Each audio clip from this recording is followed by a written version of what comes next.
మీ పేరు? నా పేరు రామలక్ష్మి అండి. ఏం చేస్తుంటారు? ఏం చేయరండి, ఇంటి దగ్గర ఓకే. మీ నియోజకవర్గం? మండపాట అండి. ఓకే. మీ ఎమ్మెల్యే గారు ఎవరు? తోటతి ఈయనండి, జోగేశ్వరరావు గారు అండి. జోగేశ్వరరావు గారు. ఓకే.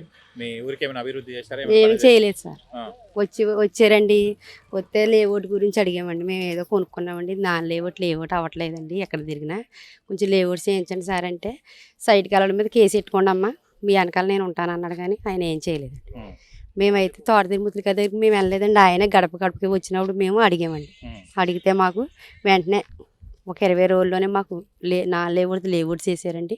సీసీ రోడ్లు, డ్రైన్లు, మాకు కరెంటు.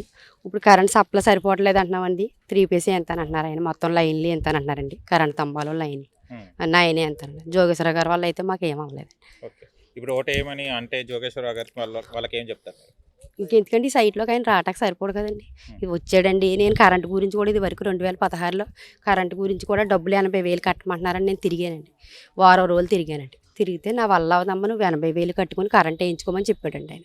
నేను ఎక్కడో పట్టుకుని మొత్తం మీద ఏదో కొన్ని డబ్బులు కట్టుకుని నేను కరెంట్ వేయించుకున్నానండి. అంతేగాని కరెంటుకు కూడా ఆయన వల్ల అవ్వలేదు. ఇంకా ఆయనకి ఎలా వేస్తామండి మేము? ఓకే. మాకేం సహారం చేయలేదండి. ఉమ్. ఓకే. ఇప్పుడు ఎవరికి ఓటేసి గెలిపించుకుందాం అనుకుంటున్నాను?